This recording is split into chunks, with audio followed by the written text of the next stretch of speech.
Welcome to the Wooper Club League Season 12 Week 2 Power Rankings. I am your host, IllLogic, coach of the Buffalo Bouffalant. As always, I am joined by SteveChuck, coach of the Waterdeep Wobbuffets. Hey, everybody. Let's get right into some trades and transactions that occurred prior to Week 2. We had quite a few of them. Finally, a few of them coming in my Johto conference. We're going to start off at the top there, the Lorraine Lairon, after a nice Week 1 win over the Burbs, trading away the Arcanine for another dog-like creature. It is Jolteon. Steve, I do recall that this team in particular, in the draft breakdown that we had done, had a base speed that capped out at 100. Well, here is the fix with that 130 base speed on Jolteon. Yep, and it's pretty clear that's what they're going for. Right after the draft analysis video was posted, the coach, posted in the Discord saying, "Hey, thanks for pointing out what I needed to work on," and pretty much immediately after made this trade. So that's what they're looking for here, getting a little more speed. Still a little bit of a speed gap, of course, between 100 and 130, but it definitely gives them that upper speed threat and will force at least some more speed decision making.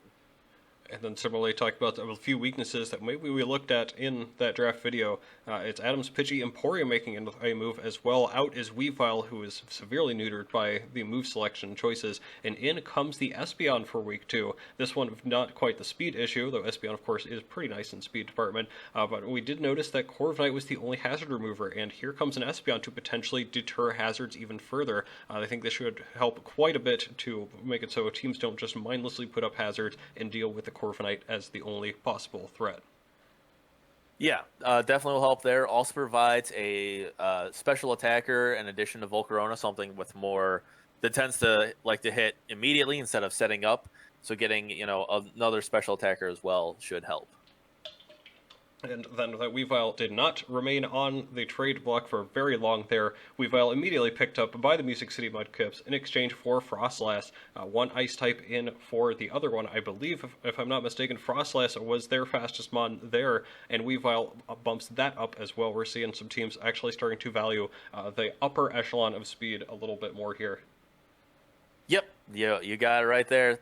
Picked up a late round ice type to help out their speed issues. And now a new one opens up that helps out even more. So makes sense, and I would definitely agree. Weavile is a better Pokemon than Frostlass. So an upgrade here for sure. And then a very interesting one, the only one over in your Paldean conference, it's the Newport Noctowls, who started off 1-0 strongly there. Out is Klefki, who he says didn't really seem to fit the team comp all that well, and in is Poltegeist.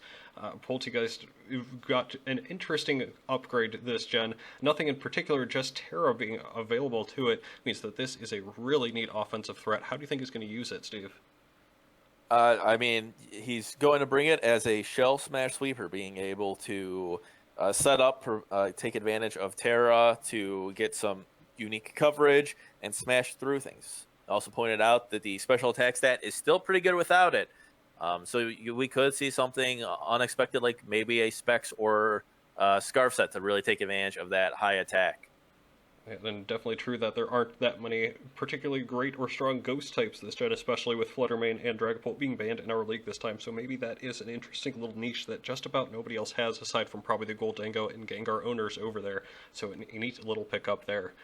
Okay, that's the trades and transactions that were effective Week 2 out of the way. So in we go to the recaps overall. In the Johto Conference, we start off, it was sweep week aside from one match, which was this first one here between the Psyducks and the Miltanks. This was undoubtedly the best match of the week. As you can probably tell just from this image, we simply cannot do it justice here, so you'll have to get the details from Michael in the feature match on this channel. Aside from that, the Steamrollers and Incineroar were primed to steal a spotlight in Week 2 after dominant wins each in the first week, but it was domination yet again from only Chad in the 6-0 victory over the Incineroar. Outmaneuvering his opponent is what Chad does best, waiting for Meow to lose its Dark typing before parting shotting out into Pelipper. Then the slow U-turn against Palafin brings out the Floatzel in the rain. Palafin can tank that unless it gets crit wave crash into the bulky water type. Still Okos. What a strong Floatzel. Sheesh. Terra Water Garganacl promises to be the answer, but Parting Shot out could limit that, and then another very fancy Gengar Terra for the second week in a row. This time, Electric typing with Thunder in the Rain is enough to OHKO the Garganachi that got 6 KOs last week. Absolutely insane what he's doing with this Gengar right now.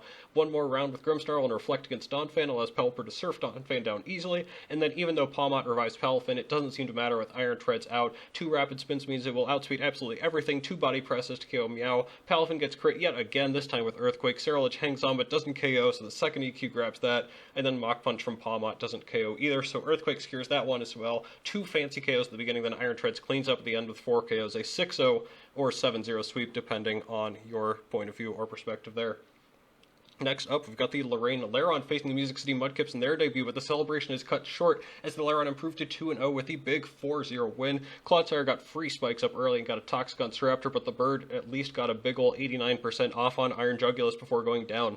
Clodsire appears to be walling most of the team right now, with Dondozo doing nothing, but Quaquaval's Ice Spinner does 92% before getting low from Toxic and EQ. Wow. Slowking uses Chilly Reception to go into a belly drumming Sea Titan, but Dondozo can at least stop that. The Mudkips are starting to get a little bit low. Glamora goes down, but it does remove those spikes and lays down a poison onto Slowking, getting use from all of these mons at least. With the team chipped, it's tea time. Shell Smash from Poltegeist and Giga Drain to OHKO, Alomomola, and Great Tusk with a Shadow Ball for Slowking. Is this the end? Terra's Ice Sea Titan Ice Shard gets a crit, but the Focus Sash was still intact, and the Mortal Spin from earlier was huge as Poltegeist lives and KOs the Sea Titan. Giga Drain for Clodsire and Terrafire. Terra Blast for the last 11% on Iron Jugulus. That's 6 KOs from Poltegeist and a 4-0 win. And finally, in the JoJo Conference, your Buffalo Bouffalant with the Get Right game as Adam faces the other top team of the league to start off his tenure in the main league. This one, a 6-0 spanking. An early Boom Burst crit into Goodra is pretty unfortunate in bringing it to half, and then Azu makes Draco do nothing. Double into Goldengo and Corviknight, and another 90% miss as T-Wave goes wide left. Volcarona tries to set up, but after the second quiver, Talonflame does 88% with Brave Bird, so it's got to switch out of there. Corv tries to U-turn on and gets burned for its trouble. Hacks are everywhere. Corv against Goldengo again, and Goldengo has sub. Corv does nothing to that. Goodra's EQ can break it, but T-Wave and Hex is the set. It's down low now. Ditto takes a hefty 72% from Hex 2, then Azu does a hefty amount to Corv before another crit on Rotomo takes that down to half. Then Leaf Storm misses Garchomp. What is going on?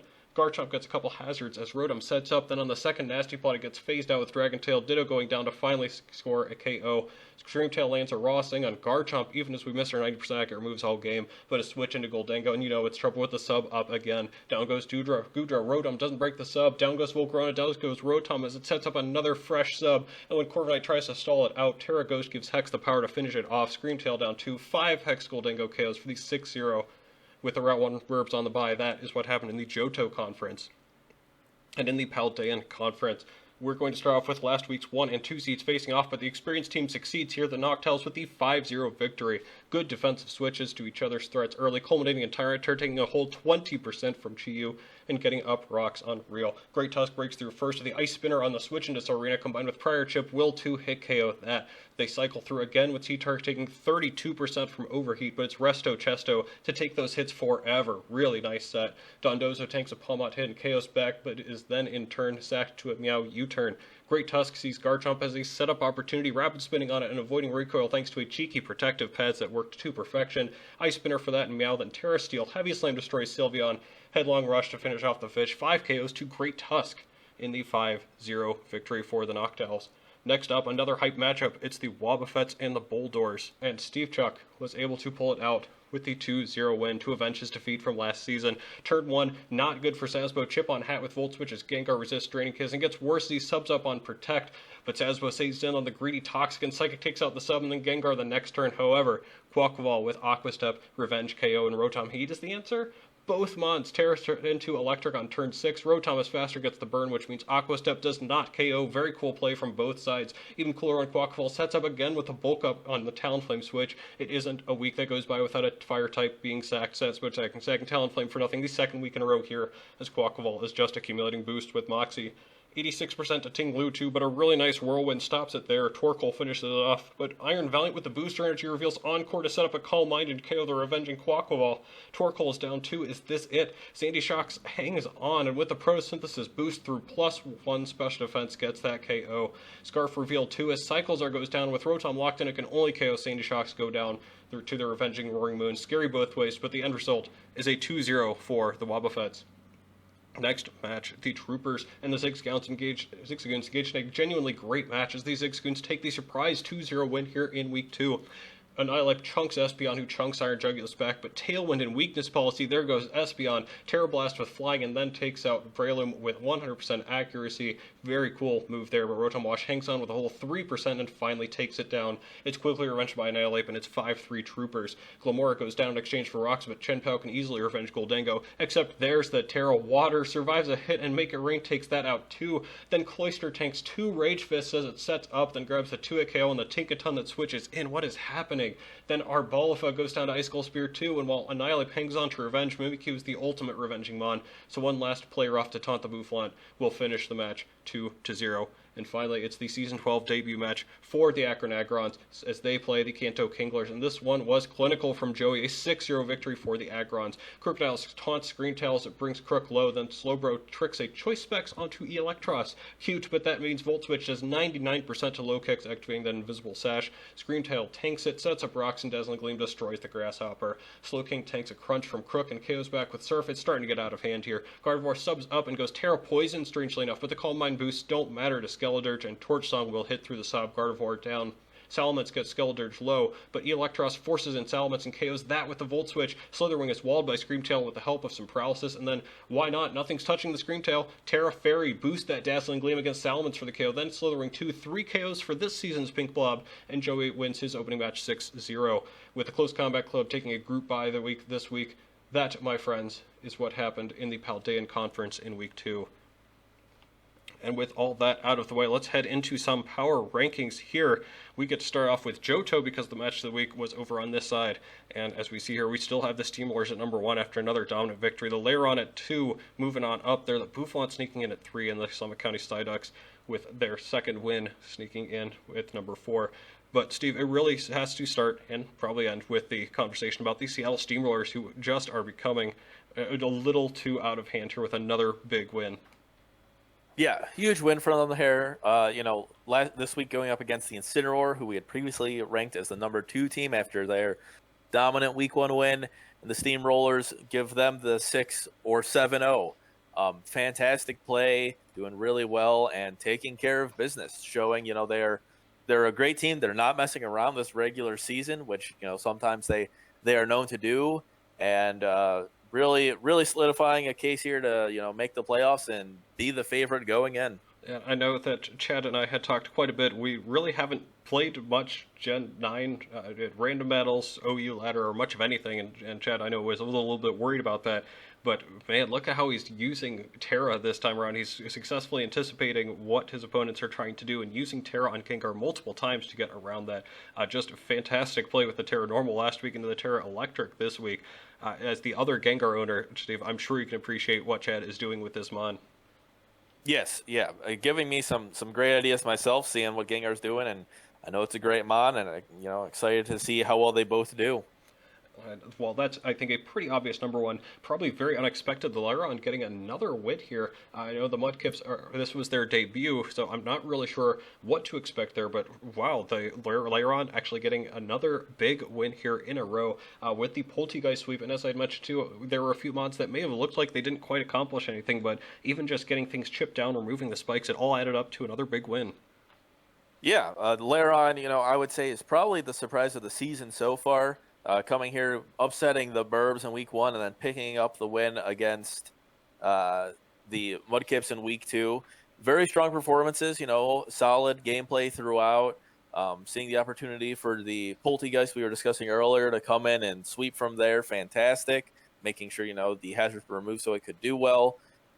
They're making great progress so far. And I'm excited to see what happens when they play some more of the top teams. Yeah, I think this is the second time they've beaten the Burbs even as well. So if you're counting them as one of the top 3 teams, already with one victory there and pretty convincing victory here in Week 2. Wonder if they will stay up near the top for long or not. Next up, we got the Bouffalant and the Psyducks a little bit potentially mixed up here according to their records, and we'll talk about that in just a moment, but first, I love talking about myself. A 6-0, and this one pretty dominant, and finally kind of showcasing Goldango and what it can do in this league here as my first round pick. Boy, did that thing just kind of dominate, huh? Yeah, Goldango was a great choice for this matchup. Plenty of chances to get substitute up get the speed control from Thunderwave, and then pick apart the opponents with Hex. I didn't really get to see too much else of the gameplay in there, but it honestly worked out pretty well. More and more hacks getting involved for the Bouffalant's games. This one probably a little bit more in the Bouffalant's favor, but hopefully we can clean that up a little bit. And on the Psyducks, yes, it is the feature match. No, we don't want to talk too much about it, but know that it was a very, very close game, and it may, in fact, be the second week in a row where the Psyducks should not have won, but they are still sitting at 2-0, so that should count for something, Steve. Right. They are 2-0. They got wins, but we talked about it last week. They lose that game against the Bouffalant 90% of the time with a key play rough miss, and unfortunate to spoil the ending of this one, but it's very relevant to the game. A Rotom Thunder missing as Excalibur sets up to win is once again giving them that win on just the 30% miss chance. 2 weeks in a row where Excalibur goes down to a big hit that misses. They're winning. They're close games, and if they keep it up, they'll have a fantastic season. But the question is, how long can this luck hold? And we talked a good bit before this, and as well as to a couple other coaches actually, about what the power rankings are and what they mean, and why we would put the Bouffalant ahead of the Psyducks here when the Psyducks are 2-0. To be clear, this is not just a rankings list of looking at who has the highest differential, who has the best record right now or not. It's a little bit of a few different factors here, right? It's about who we find most impressive, who we think has the best chance to the playoffs, and we just discussed this too. While the Psyducks do have that big win over the Bouffalant that makes their playoff chances significantly better, I am a little worried and concerned about the play moving forward. If they clean things up, sure, they're in a great spot to take advantage of that, but we need to see probably a little bit more to really start believing in the Psyducks. Do you have anything else to add about the 3 and 4 there? Yeah, the real thing pushing the Bouffalant up ahead right here is, of course, past performance.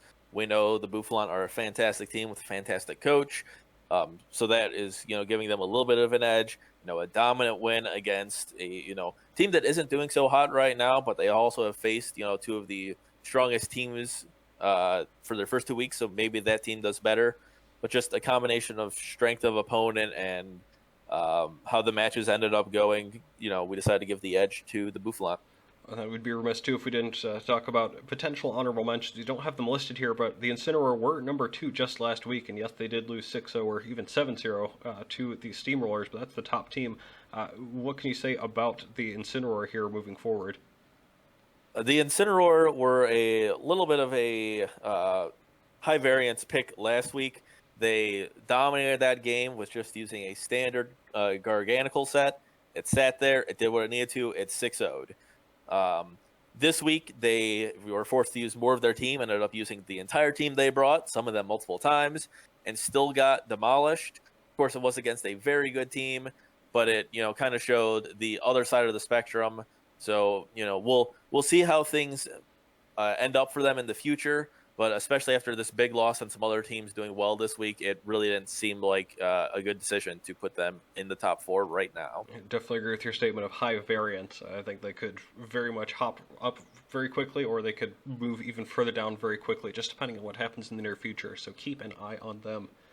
But now we get to talk about the Paldea Conference power rankings, and here we are. I think we had even more discussion about this, except for, of course, the number 1 Newport Noctowls. After that, we had the Akron Agrons at number 2, Quiet Majesty at 3, and the Waterdeep Wobbuffets down there sneaking in at 4.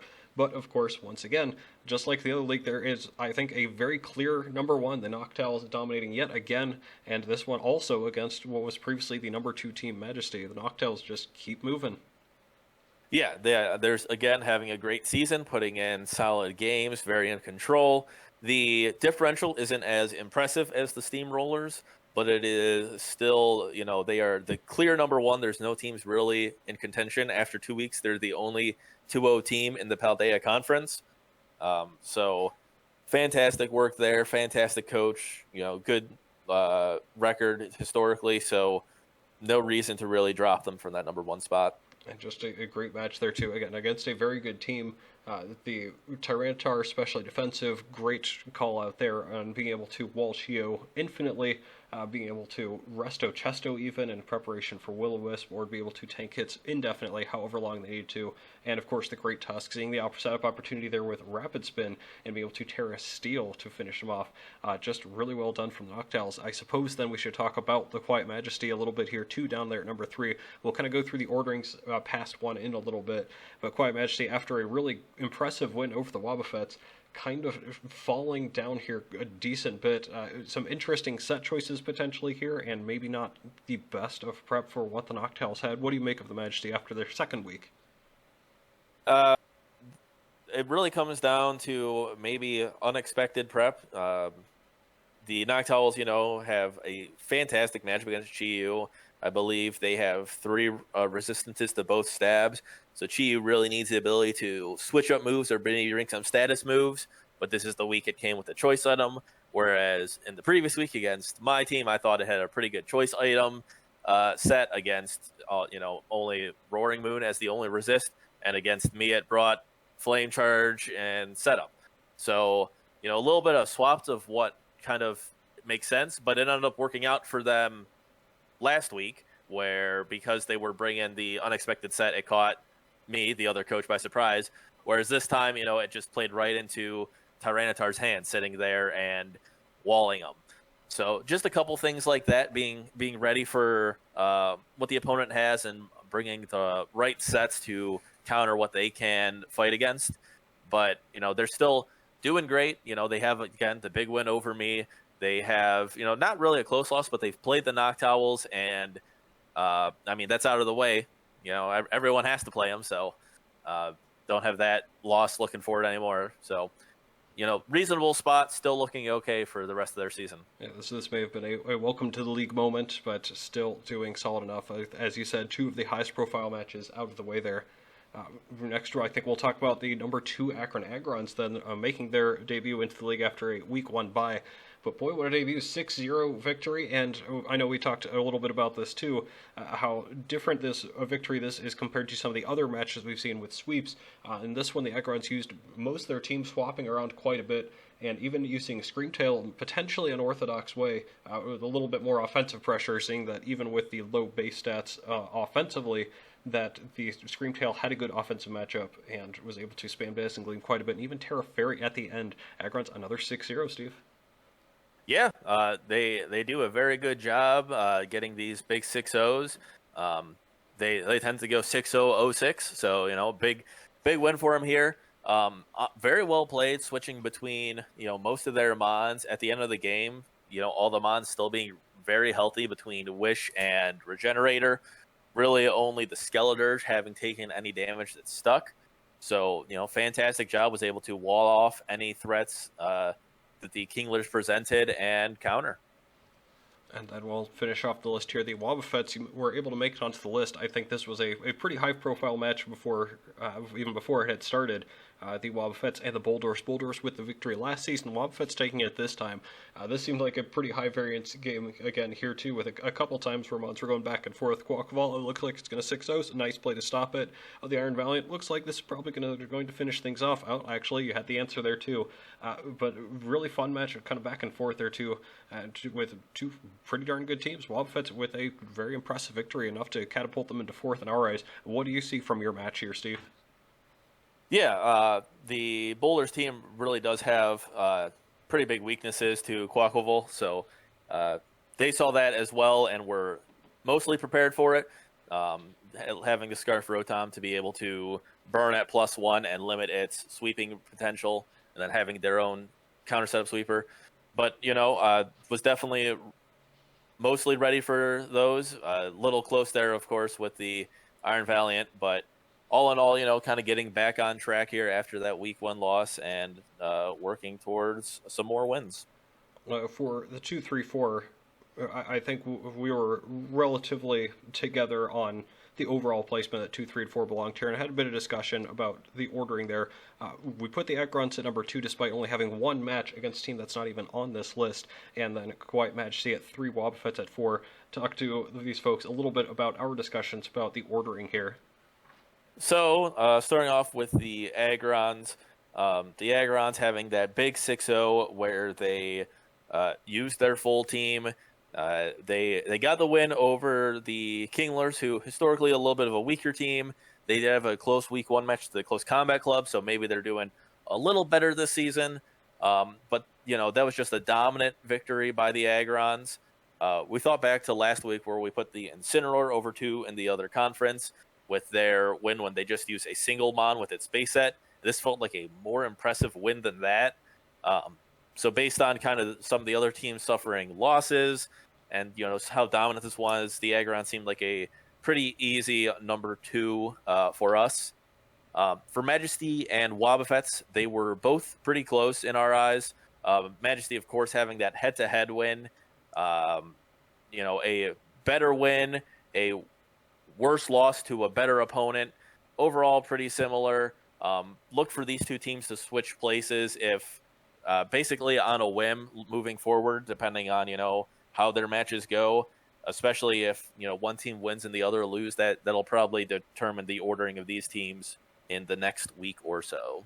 And once again, we would be remiss if we didn't talk about a couple other teams that were in our talks and considerations here. The Boulders were on there just this past week, but dropped the Wobbuffets. We put the Wobbuffets at 4. Makes enough sense that they're off of it. We should talk about that a little bit, as well as the Close Combat Club, who actually fall off the list despite not having a match this week, which may seem a little bit unfair, but Steve talked to us a little bit about those two teams. Yeah, so Boulders Horse, that seems pretty easy. The loss to the Wobbuffets, Wobbuffets lost to the Majesty, Majesty lost to the Noctowls, Agrons with an impressive 1-0. Just seems like the teams above them have all done more. So enough that, the Boulders could maybe get in if we extended it past the top 4. But it seems like the 4 teams listed here, I would favor them all against the Boulders right now. As for the Close Combat Club, they were number 4 last week on the power rankings. However, we really weren't very sold on them and putting them in that spot. They were just kind of the best team at the moment. A 1-0 against the Kinglers didn't look too impressive. We very much considered the Agrons on a bye being a little bit more impressive than them last week. But given that some other teams had a chance to actually get some wins under their belts, and the club just had the bye and really didn't do anything, it wasn't enough to keep that spot. They can certainly move back in with some wins, and they are still undefeated. But just this week, we aren't feeling it. Yeah, I think early on, some of these ranks are going to be quite volatile, especially those teams that take early buys. So we'll see what happens in the next couple of weeks. That'll do it for week 2, but of course we have to look ahead to week 3 matches. We have some really nice ones lined up here. Over in Johto, I'm looking at a pair of 2-0 teams. The Summit County Psyducks and Lorraine Laron are matching up. A couple of surprising 2-0 teams. One of them will be undefeated through 3 weeks, and that is really cool to see. Excited to see if one of them can step up a little bit, get a win here, and then if they get another win against one of the top teams, we are in for a big surprise there too, and what we thought was just a 3-team race. Anything else in Johto catch your eye, Steve, before going to Paldea? Yeah, a key one over on the Johto Conference, I think, is going to be the Bouffalant and the Burbs. Both of them having a little bit of a rocky start here. Bouffalant 1-1, the Burbs 0-1 with a bye. One of these teams is going to have 2 losses after 3 weeks. So very key matchup here, and what we expect it to be 2 of the top 3 teams. Looking over at the Paldea Conference, a big one that catches my eyes is the Akron Agrons and Quiet Majesty. We did talk about these teams as the 2 and 3, and this kind of gives the Agrons a chance to continue their big dominance or maybe drop, and the Majesty another chance to play not a top 2 team and see if they actually are just that good. And any other matches? And for me, I'm definitely looking up at the Noctowls again because they're playing another undefeated team, the Close Combat Club, with a chance to break out here as well. Just had the bye week, and as we said, not particularly impressive week 1, but they are still undefeated. This would be a marquee matchup for them to see if they can get something going here. The club, notorious for getting a win against a big opponent somewhat early in the season, this could be just the ticket for them to get back in it. So that'll do it for the Week 3 matches. Join us next time for the Week 3 Power Rankings. Thank you, Steve, for joining me as always, and thank you all for watching. We'll see you next time.